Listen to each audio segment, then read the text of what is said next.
Assalamualaikum warahmatullahi wabarakatuh. Waalaikumsalam warahmatullahi wabarakatuh. Waalaikumsalam warahmatullahi wabarakatuh. Alhamdulillah kita bisa bertemu lagi di kesempatan hari ini yang cerah untuk seminar proposal dari Fakultas FTI. Untuk hari ini yang pertama nanti Saudara Asromah ya. Nanti Saudara Asromah Al-Alawiyah yang akan memberikan presentasi untuk yang sesi pertama. Sebelumnya saya siapkan dulu. Saudara Asromah sudah disiapkan? Sudah, Pak. PT-nya? Sudah. Silakan coba di-sharing, sudah bisa apa belum? Iya, Pak, sebentar. Sudah diberi akses apa belum sama admin? Oh iya. Sudah muncul, Pak. Ya. Ya, sudah muncul. Ya. Baik, sebelum dimulai silakan Saudara Asromah berdoa dulu.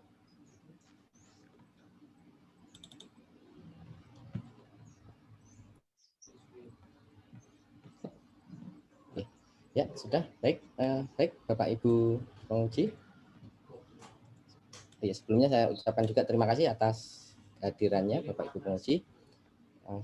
Hari ini kita langsung saja untuk presenter pertama Saudara Asromah Al-Alawiyah dengan judul Sistem Pendukung Keputusan Penentuan Penerimaan Bantuan Pendidikan Siswa pada Yayasan Sunan Giri Blitar. Untuk dosen pembimbingnya saya sendiri, dosen pembimbing pertama Haris Yuwana dan dosen pembimbing kedua Bu Wahyu Dwi Puspitasari. Untuk waktu dan tempat saya serahkan ke Saudara Asromah. Silakan. Terima kasih, Pak. Mohon maaf suara saya terdengar, Pak. Sudah jelas suaranya. Jelas. Assalamualaikum warahmatullahi wabarakatuh. Waalaikumsalam warahmatullahi wabarakatuh. Selamat pagi dan salam sejahtera bagi kita semuanya. Yang saya hormati Bapak Pandu dan juga Ibu Zunita selaku dosen penguji pada hari ini. Dan tak lupa dosen pembimbing saya Pak Haris Yuwana dan juga Ibu Wahyu. Dan tak lupa teman-teman yang saya banggakan.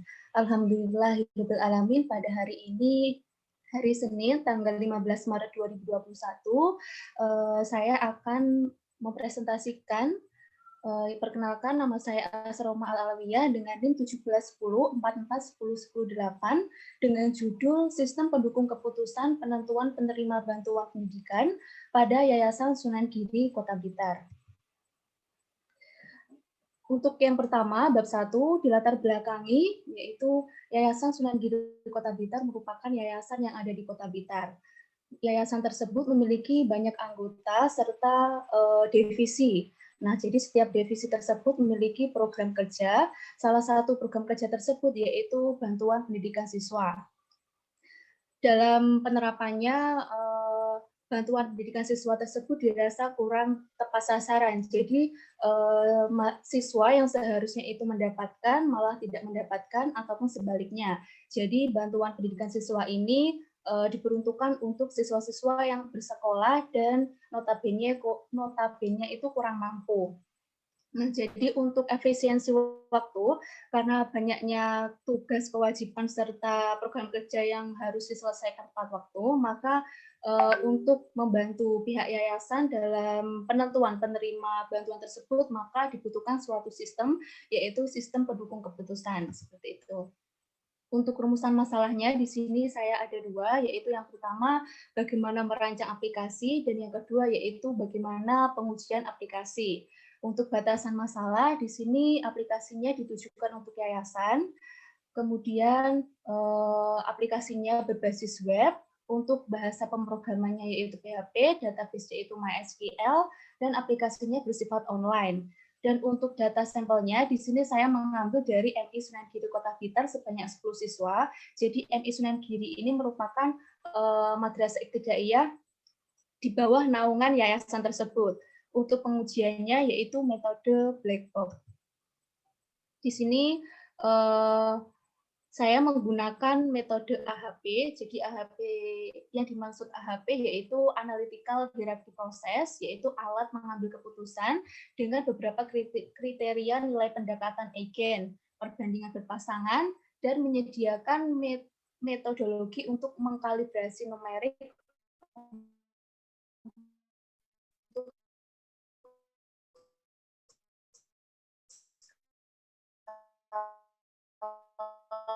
pengukuran kuantitatif, pertunjukan kualitatif. Jadi 9 seperti itu.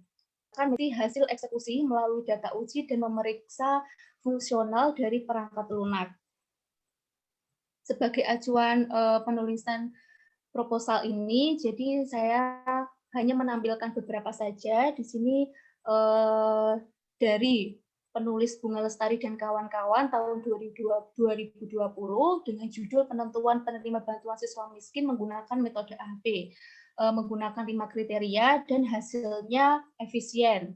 Untuk yang selanjutnya yaitu jurnal dari Teuku Mirzani dan kawan-kawan tahun 2017 dengan judul Pemilihan Calon Penerima Bantuan Siswa Miskin menggunakan AHP, menggunakan 11 kriteria dan hasilnya lebih tepat sasaran.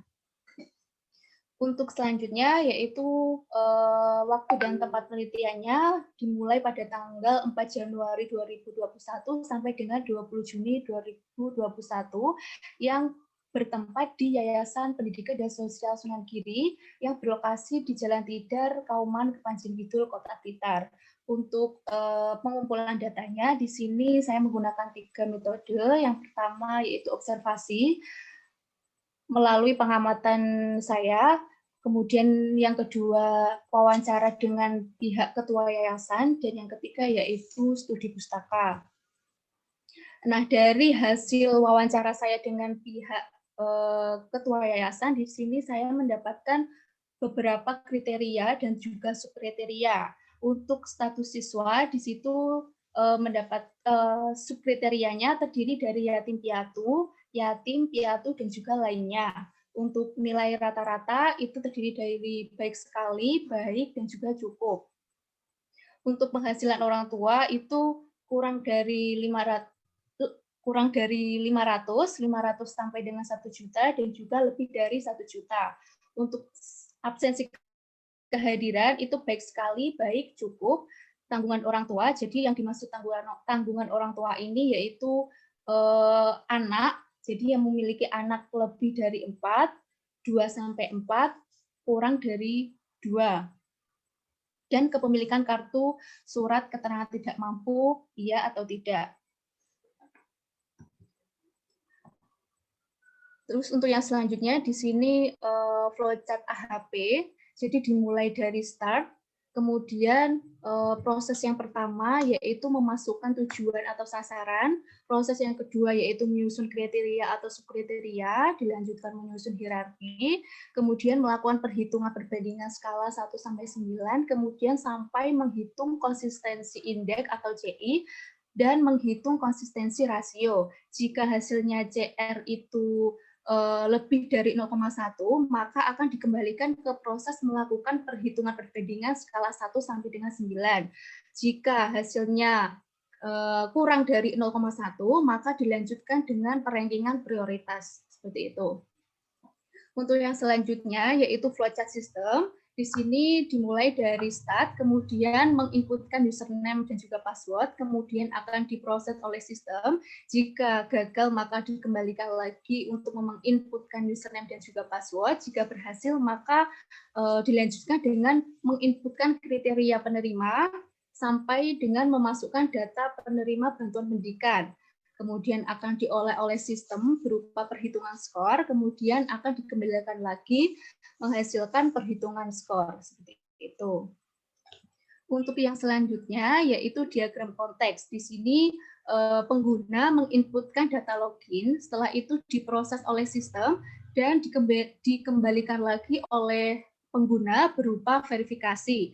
Jadi langkah ini sama seperti data login, jadi mulai dari data logis, status siswa, sampai dengan data SPK, itu akan diproses semuanya, kemudian dikembalikan oleh sistem ke pengguna berupa info SPK dan juga kriteria-kriteria yang telah diinputkan. Jadi di situ saya menginputkan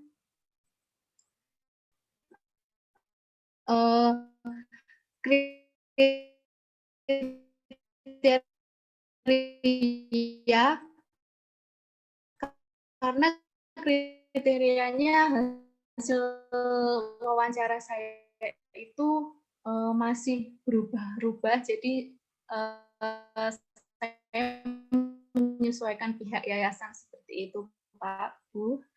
Terus untuk yang selanjutnya di sini DFD level 1 sistem, jadi di sini saya masih menggambarkan level 1-nya saja. Di situ terdapat 5 proses, jadi untuk yang pertama proses login, proses yang kedua yaitu pengolahan data pengguna, untuk proses yang ketiga yaitu pengolahan data kriteria, untuk yang kriteria itu memiliki banyak ID kriteria seperti itu. Nah, di sini saya menampilkan contoh desain antarmukanya seperti ini. Jadi untuk yang pertama, pengguna memasukkan username dan juga password, kemudian diarahkan ke halaman utama. Di situ nanti kita disajikan berbagai menu, yaitu menu kriteria, subkriteria, penerima, serta perhitungannya. Jika nanti kita memilih menu kriteria, di sini saya menampilkan contoh yang menu kriteria. Di situ nanti kita ditampilkan bisa menambah atau mengurangi kriteria-kriteria yang akan dihitung perbandingannya. Jadi nanti kita disuruh menginputkan kriteria serta perbandingan skala 1 sampai dengan 9. Untuk hasil akhirnya nanti akan ditampilkan tabel penerima atau alternatifnya. Untuk rencana kegiatannya, di sini untuk yang pertama pengumpulan data, ini dimulai pada bulan Januari, seperti wawancara itu pada bulan Januari, kemudian perancangan sistem nanti bulan Februari, kemudian perbaikan perancangan itu bulan Maret, untuk pembuatan programnya itu cukup lama, jadi April sampai dengan Mei, untuk pengujian programnya pada bulan Juni. Berikut ini daftar pustaka, jadi di sini saya hanya menampilkan beberapa saja, seperti itu. Dan untuk yang selanjutnya, di sini saya akan menampilkan perhitungan, sudah saya tampilkan di proposal saya, seperti ini. Jadi untuk yang pertama, kita menentukan kriteria dan subkriterianya, kita jadikan tabel. Jadi dijadikan tabel untuk perhitungan matrik berpasangannya. Kemudian setelah itu ini menentukan skala prioritas 1 sampai dengan 9. Kemudian kita jadikan desimal 4 angka di belakang koma. Setelah itu kita menjumlahkan setiap kolomnya, jadi diperoleh seperti ini. Jadi kriteria SS, NR, PO, AK, TO, SKMT dijumlahkan semuanya menghasilkan di sini. Untuk yang langkah berikutnya, yaitu bagi elemen pada setiap kolom dengan jumlah kolom yang bersangkutan. Jadi setiap elemen dibagi dengan jumlah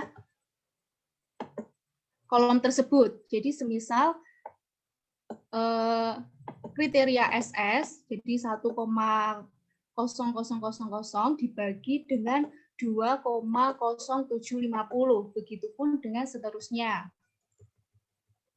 Kemudian dilanjutkan dengan normalisasi kriteria. Jadi sebelum kita menentukan eigenvektor normalisasi, maka kita harus menjumlahkan setiap garisnya terlebih dahulu. Jadi mulai dari SS, NR, PO, AK, TO, SKMT, kemudian dijumlahkan menjadi 1. Jadi begitupun dengan seterusnya.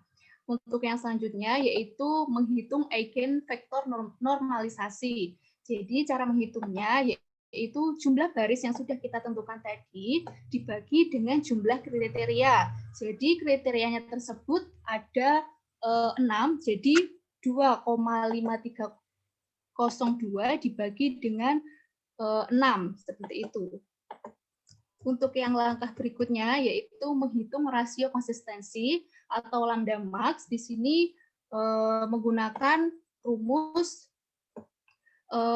eigenvektor normalisasi dikali dengan jumlah kolom. Jadi semisal untuk yang pertama di sini eigenvektor normalisasinya SS itu 0,421 dikali dengan ini jumlah setiap kolomnya, jadi 2,750. Seperti itu sampai dengan kriteria SKMT. Jadi terdapat 6 perkalian, setelah itu dijumlahkan masing-masingnya. Selanjutnya yaitu menghitung CI, yaitu indeks konsistensi, yaitu dengan rumus lambda max dikurangi jumlah kriteria, kemudian dibagi dengan jumlah kriteria dikurangi 1, maka didapat 0,0998. Nah, berikut ini merupakan tabel rasio konsistensi. Untuk yang selanjutnya yaitu menghitung CR, rasio konsisten, yaitu dengan rumus CI dibagi dengan rasio konsistensi. Jadi rasio konsistensi saya tadi berjumlah 6, maka dibagi 6, maka hasilnya 0,0891. Karena CR itu hasilnya kurang dari 0,1, maka bisa disebut pembobotan tersebut adalah konsisten. Maka kalau CR-nya tersebut lebih dari 0,1, maka harus diulangi lagi perhitungannya mulai dari menghitung skala prioritas 1 sampai dengan 9 tadi. Terima kasih, cukup sekian dari saya. Mohon maaf atas segala kekurangannya. Saya kembalikan lagi ke Bapak Haris. Terima kasih. Ya, terima kasih atas presentasinya. Kita lanjutkan untuk sesi berikutnya adalah tanya jawab. Nah, ini untuk tanya jawabnya saya persilakan mungkin Pak Pandu atau Bu Zunita yang duluan. Monggo. Monggo, pripun Bu Zun? Saya dulu Jangan dulu mohon Pak Pandu, Oke, monggo. terima kasih Bu Zun. Baik, saya mulai. Lala ya, Mbak Lala ya. Iya, Pak. Tadi saya sudah membaca ya proposalnya. Mungkin bisa di close screen-kan dulu. Oh iya, Pak. Di stop share full screen. Di stop share-kan dulu sudah. Untuk PPT-nya. Iya, Pak. Oke, saya share screen dulu.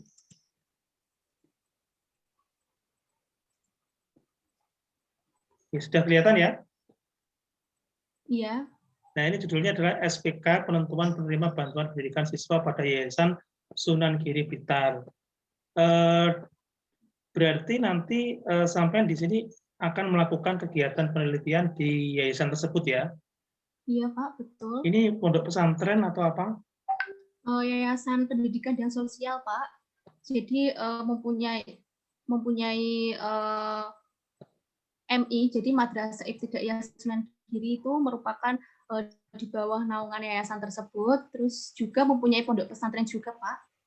Berarti nanti yang tadi di masalah sudah cukup jelas ya. Jadi saya sudah melihat di sini sudah cukup jelas untuk menjelaskan pertama adalah yayasan ini apa, kemudian di sana ada apa, di sana permasalahannya apa sudah dijelaskan. Namun di sini masih belum menjelaskan ini ya, belum menjelaskan solusi menggunakan SPK menggunakan AHP di latar belakang, ini belum dijelaskan.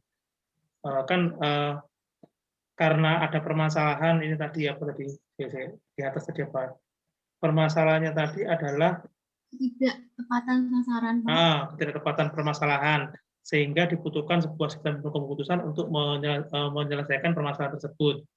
Nah, tetapi kan di sini sampai mengangkat metode untuk menyelesaikan menggunakan SPK tersebut adalah dengan AHP. Kenapa menggunakan AHP? Saya bisa dijelaskan kenapa menggunakan AHP, tidak menggunakan metode-metode SPK yang lain. Iya, Pak. Baik, jadi kenapa saya memilih AHP? Karena AHP ini sangat cocok digunakan dalam penelitian ini karena kriteria dan juga subkriterianya itu cukup banyak. Selain itu juga diberikan fasilitas yaitu skala prioritas 1 sampai dengan 9 itu. Jadi kan setiap subkriteria dan juga kriteria itu memiliki prioritas masing-masing. Seperti itu, Pak. Ya, tapi di latar belakang belum saya menjelaskan ya. Nanti kalau ditambahkan mengapa menggunakan AHP. Di sini hanya sampai sebatas SPK-nya saja. Nanti dari permasalahan ketidaktepatan penerimaan bantuan tadi, solusinya adalah menggunakan SPK. Tetapi di AHP-nya itu belum dijelaskan di sini mengapa menggunakan AHP-nya. Ya, kalau nanti ditambahkan di latar belakang. Ya. Ya, Pak. Kemudian untuk rumusan masalah yang kedua, yang pertama kan sudah pasti nanti merancang aplikasi ya. Kemudian yang kedua ini adalah menguji menggunakan metode AHP. Berarti apa yang nanti sampai bahas misalkan ini nanti kan di proposal masih sampai bab 3 ya. Nanti pada saat sudah oke dikerjakan sampai bab 5, di bab 4 kan menjelaskan mengenai poin nomor 2 ini. Bagaimana nanti sampai melakukan pengujian aplikasi sistem ini menggunakan metode AHP? Caranya menguji bagaimana? Pak, menggunakan metode pengujiannya menggunakan black box, Pak. Nggak apa-apa. Kalau misalkan menggunakan metode AHP, berarti nanti cara melakukan pengujiannya ya seperti misalkan melakukan suatu cara untuk menginputkan data, kemudian outputnya bagaimana jika nanti diterapkan menggunakan AHP gitu loh. Sebenarnya bisa ya, tapi kalau misalnya yang sampai maksud adalah black box, berarti nanti di sini yang benar yang seharusnya adalah menggunakan metode black box itu ya. Iya, Pak. Atau ini tetap ada nggak apa-apa. Nanti ada lagi nomor 3 pengujian sistemnya menggunakan black box. Berarti nanti pengujian metode sama pengujian aplikasi. Oh, baik, Pak. Gitu ya. Iya, Pak. Jadi ini masukan saja ya. Ini nggak kenapa saya hijau-hijaukan? Ini nggak harus dihapus. Ini bisa nanti kamu tambahkan di pembahasan bisa. Kemudian dengan menambahkan metode pengujian aplikasinya menggunakan black box. Itu ya. Iya, Pak. Terus tujuannya nanti menyesuaikan dengan perumusan. Manfaatnya kalau bisa nanti per opsinya diberikan minimal dua manfaat ya. Minimal 2. Jadi manfaat untuk instansi 2 minimal ya. Kemudian untuk batasannya tadi kok tidak sebanyak yang di PowerPoint ya. Iya, Pak, mohon maaf sebelumnya. Jadi kan saya mendapatkan dosen 2 dulu. Jadi awalnya itu saya sudah menuliskan lebih dari 2 ya, Pak. Terus saya direvisi lagi, suruh nanti ini ditampilkan aja di bab 2 saja, Mbak, seperti itu, Pak. Ya, ini nanti kalau misalnya seperti ini dihapus saja ya. Ini sudah ada di judul, ini nggak perlu ya. Oh iya, Pak. Kemudian menerapkan atau menggunakan? Menggunakan. Nah, ini harus dibetulkan ya. Iya, Pak. Juga nih kenapa saya merah-marahi? Karena di judul tadi ada AHP-nya. Belum ada ya? Di judul. Ada, Pak. Belum ada. Ya nggak apa-apa. Berarti belum ada ya. Berarti nanti yang di sini, yang di batasan yang kedua, ini yang benar Pak, menerapkan atau menggunakan? Menggunakan. Nah, nanti dibetulkan ini ya. Ini dibetulkan, ini saya kembalikan lagi kalau gitu ya.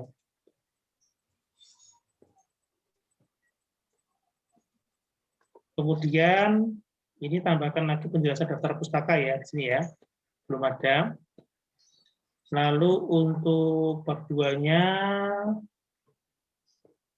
bab 2-nya ini untuk Pak, mohon rumus. maaf, daftar pustaka Penjelasan aja, maksudnya maksimal. daftar pustaka itu membahas apa saja, belajar loh. Kalau ini seperti ini, Lanjutannya bab 5 ini 5 itu membahas, ya, bab 5 Oh, membahas iya, apa, iya. gitu ya. Kemudian Pak. untuk rumus, penggunaan rumus tambahkan label ya, misalkan titik-titik 1 gitu ya. Tambahkan itu. Kemudian untuk gambar, oke sudah, selanjutnya. Lalu ini apa ini? Oh iya ini. Oh tadi sudah di ya, nanti tolong diperbaiki di batasan ya. Karena membahas metode pengujian black box, tapi di batasannya tidak ada black box-nya, gitu ya. Ya, Pak. Lalu white box ini benar ini. Nah, itu awalnya gini Pak, saya kan konsultasi ke Pak Hari dan juga Bu Wahyu. Seperti itu Pak. Terus Pak Haris menyarankan kalau satu saja sudah hasilnya maksimal, ya udah satu saja. Misal nanti hasilnya kurang maksimal, itu nggak apa-apa, bisa ditambah ke pengujian lain. Cuman sama Bu Wahyu itu, Mbak kalau bisa pengujiannya itu selain apa black box dan juga white box gitu Pak. Terus saya searching lagi ke jurnal itu menemukannya itu pengujian akurasi perangkat lunak. Jadi sebenarnya saya belum begitu paham Pak untuk pengujian tersebut. Oke, yuk gini aja saran saya ya salah satu aja. Kalau dua pengujian mending bandingkan aja bagus yang mana black box atau white box aja. Gitu ya. Jadi kalau dari apa namanya? Dari pembahasannya pun juga masih belum benar ya ini white box-nya ya. Pembahasannya. Black box-nya pun juga terlalu simpel ini, kurang ini teorinya ya. Nanti kalau pakai black box tolong dilengkapi teori black box-nya. Kemudian white box-nya juga masih belum benar menurut saya ini, cuma benar di apa namanya pengertian saja, tapi di sini kok seperti apa namanya pengujian beta ya kalau saya lihat ya. Iya, Pak. Kemudian untuk kajian teorinya nanti ditambahkan, ini ada catatan nanti saya kirimkan ya, minimal 10 artikel, paling tua 12. Jelaskan salah satu artikel penelitian yang mendekati proposal skripsi Anda. Jelaskan kelebihan proposal skripsi Anda dibandingkan dengan artikel terbaik tersebut. Dan nanti tolong tambahkan di sini. Untuk waktu dan penelitian, di sini tolong ditambahkan kalau bisa ada foto dokumentasinya ya. Foto saat observasi. Kemudian nanti untuk DFD ya, flowchart-nya nanti tolong diperbaiki ya. Ini flowchart-nya ya. Belum ada input output-nya, kok mau proses ya. Iya, Pak. Nanti diperbaiki. Kemudian untuk ini sudah bagus ya di apa namanya? Dijelaskan tentang apa namanya? Istilahnya perhitungannya menggunakan AHP ya. Untuk ya nih DFD jadikan satu aja ya. DFD itu ada diagram konteks, ada ini kan DFD level 0 ya atau diagram konteks sama saja. Kemudian yang ini itu adalah DFD level 1 ya. Nanti diperbaiki. Jadikan satu aja ya. Jadi yang ini data flow diagram, yang pertama menjelaskan diagram konteks, terus yang kedua DFD level 1 ini. Gitu ya. Kemudian untuk ini tabel penjadwalannya ini kalau bisa dibuat per minggu ya. Dibuat per minggu dan harus diselesaikan sampai selesai menjilid skripsi. Tidak hanya sebatas sampai pengujian program aja. Gitu ya, dibuat per minggu. Lalu untuk daftar pustakanya diperbaiki menggunakan aturan apa yang ada di panduan penyusunan skripsi FT yang baru ini diperbaiki. Sementara dari saya itu dulu, monggo Bu Sudita. Terima kasih. Ya, terima kasih Pak Pandu. Silakan Bu Zunita, monggo. Assalamualaikum warahmatullahi wabarakatuh. Assalamualaikum warahmatullahi wabarakatuh. Proposalnya tolong ditampilkan ya Mbak Lala. Iya, Bu.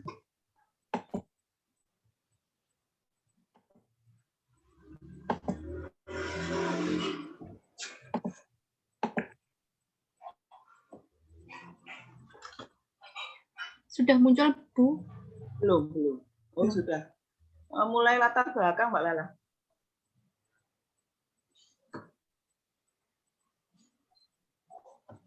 Tolong ditampilkan mulai latar belakang. Suara saya kurang nyaring ya? Iya, Bu, kurang begitu jelas di saya. Oh. Iya. Tolong ditampilkan mulai halaman latar belakang. Gimana? Jelas?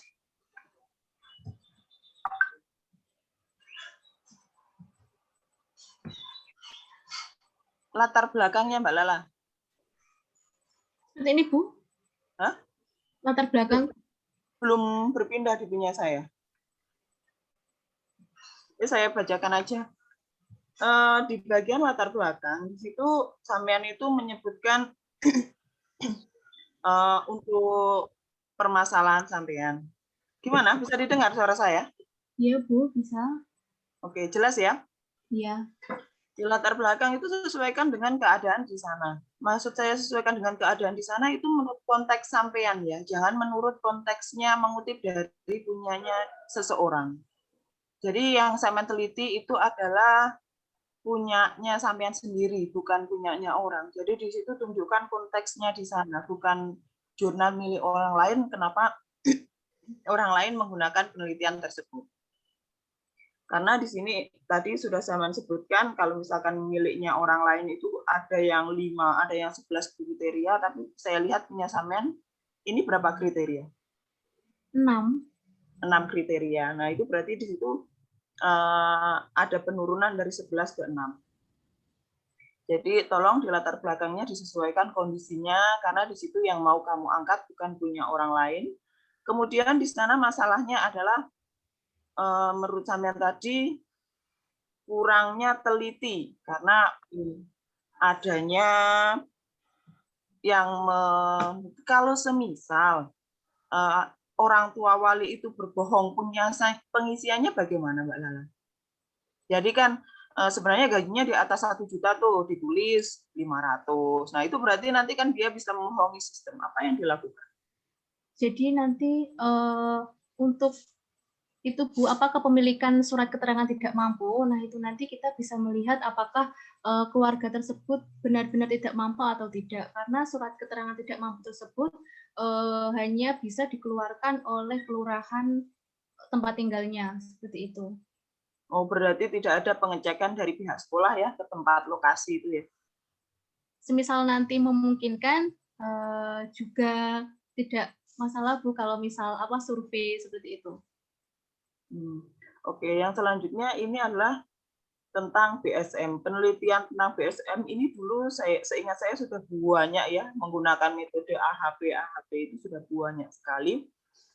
Nah, saya ingin dipunyai sampean ini ada kelebihan. Kalau yang sebelumnya ada 5 dan sampean hanya 6. Ini kalau misalkan saya minta dibuat sama 11 itu apa yang mau kamu tambahkan? Kriterianya. Mungkin misal ditambahkan 11 kriteria seperti itu, Bu. Kan punyamu hanya 6. Ya.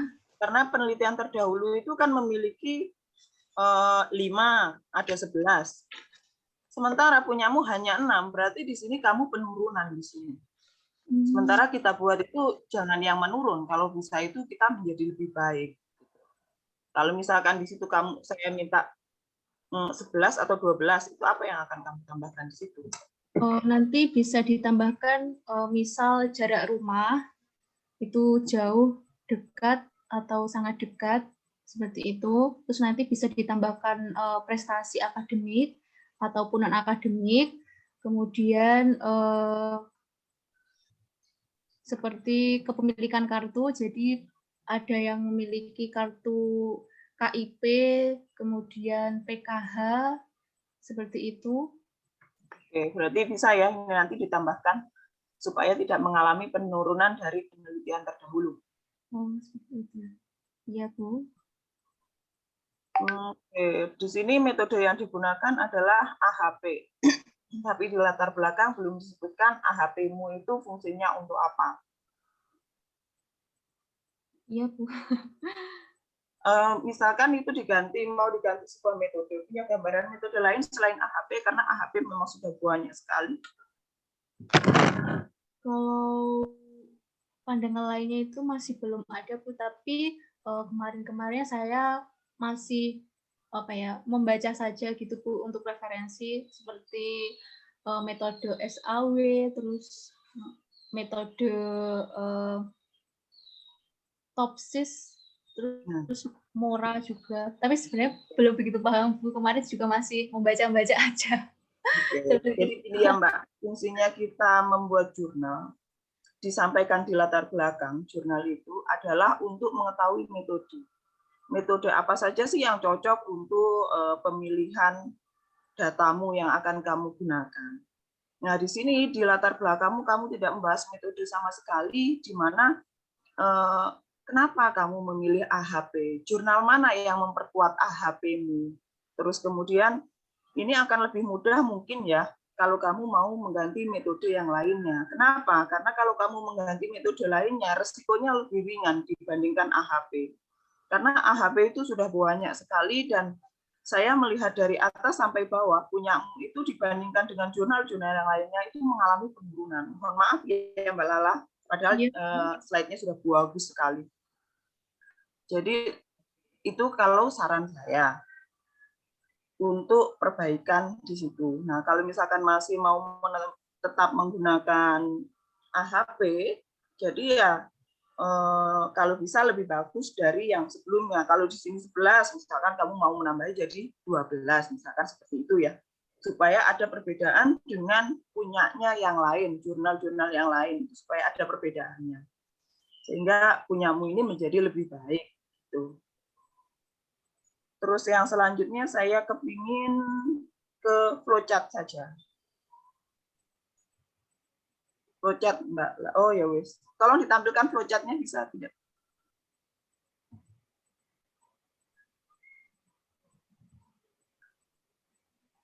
Ya. Oh, kok nggak bergerak ini anunya slide screen-nya. Sebentar Bu. Oh, ya. Mungkin ditutup dulu lalu di-share ulang mungkin Mbak Lala. Mungkin seperti itu. Enggak berubah ya. Ya.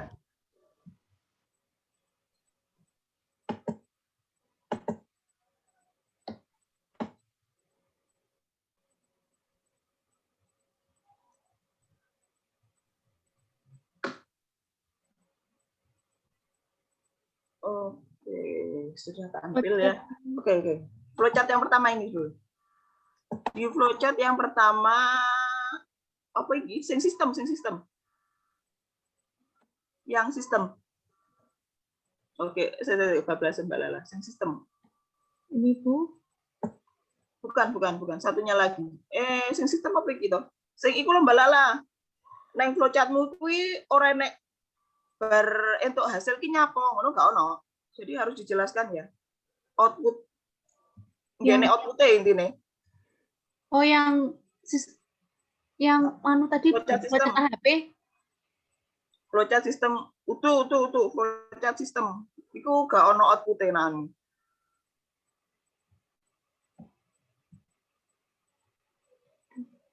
Flowchart yo utuh iki yo. Terus setelah itu gini Mbak Lala. Di situ kamu sudah mempunyai perhitungan. Perhitunganmu itu kamu lakukan secara apa? Manual Bu. Oh, kamu hitung secara manual menggunakan kalkulator atau Excel gitu? Excel Bu. Oke, bagus. Kalau sudah kamu uji, terus di situ kamu sudah menampilkan hasilnya kamu hitung menggunakan Excel gitu ah? Tapi belum saya bikin rapi Bu, jadi masih perhitungan untuk mendapatkan hasil saja gitu. Oh ya udah, berarti di situ kamu menggunakan AHP dengan 6 komponen sudah mendapatkan hasil. Nah begini Mbak Lala, kenapa kok saya menyarankan untuk menambahi kriteria? Kalau misalkan 6 kriteria kita bisa menghitung menggunakan jari, menggunakan Excel, kenapa kita harus membuat programnya? Kan kalau di Excel itu sudah lebih cepat tuh, sudah kelihatan tuh hasil-hasilnya. Nah, maka dari itu saran saya untuk menambahi menjadi 11 atau ditambahin 1 ya, akan lebih baik kalau misalkan sampean ada 11 kriteria. Apalagi tadi sama sudah memiliki jarak, kemudian apalagi tadi saya sudah lupa. Sehingga kebutuhan dari sistem dibangunnya sebuah sistem ini akan lebih kelihatan. Kalau misalkan dengan Excel saja saya sudah bisa menampilkan hal yang seperti ini, kalau misalkan ini dibuat program, lah yo muspo program. Ya. Iya, Bu. Tolong itu diperhatikan ya. Jadi kalau saran saya ditambahin saja kriterianya, mungkin kalau ditambah kriteria itu tidak menambah begitu banyak materi. Tapi kalau ditambah metode, diganti metode berarti itu menambah banyak materi. Tapi bagus sekali ya, saya apresiasi perjuangannya. Untuk itu dari saya mengucapkan terima kasih, tolong diperbaiki sesuai dengan keadaannya. Saya mohon maaf kalau tidak berkenan ya Mbak Lala. Terima kasih Pak Haris, sampun. Ya, baik, terima kasih Bu Sunita. Ini mungkin ada tambahan lagi dari Pak Pandu? Mungkin bisa di stop share. Oh ya, sudah. Sampun Pak Iwan, sampun. Okay. Nah, oh oke. Ini Bu Wahyu sepertinya sudah join ya? Sudah Pak. Mungkin Bu Wahyu ada saran atau masukan, monggo Bu. Ya, terima kasih. Assalamualaikum warahmatullahi wabarakatuh. Waalaikumsalam warahmatullahi wabarakatuh. Ya. Kalau dari saya rasa sudah banyak masukan dari Bapak Ibu penguji. Silahkan Mbak Lala diperbaiki sesuai sarannya. Itu saja. Nanti misalkan ada yang perlu dikonsultasikan, misalnya minta cari pertimbangan, bisa langsung ke saya dan ke Pak Haris Yuwan. Terima kasih, itu saja Pak. Assalamualaikum warahmatullahi wabarakatuh. Waalaikumsalam warahmatullahi wabarakatuh. Ya, terima kasih Bu. Jadi mungkin saya simpulkan ini ya Mbak Lala, beberapa masukan dari Pak Pandu dan Bu Sunita jadi mengenai latar belakang mengapa pakai AHP. Nah ini mungkin nanti bisa dijelaskan lebih lanjut. Terus dari Bu Sunita mungkin pertimbangan tadi untuk kriteria, kalau misalnya kriterianya sedikit pakai Excel bisa, kenapa harus dibuat aplikasinya. Nah itu mungkin nanti solusinya bisa menambah kriteria ya mungkin, atau mungkin ganti metode ya. Mungkin nanti untuk selebihnya kita bahas saat bimbingan ya Mbak Lala. Ya Pak. Ya, baik, mungkin itu dulu. Silakan Mbak Lala ditutup dulu presentasinya. Terima kasih. Mohon maaf atas kekurangannya. Terima kasih Bu Wahyu, terima kasih Pak Pandu yang telah memberikan saran-saran yang sangat luar biasa. Terima kasih, cukup sekian. Assalamualaikum warahmatullahi wabarakatuh. Waalaikumsalam warahmatullahi wabarakatuh.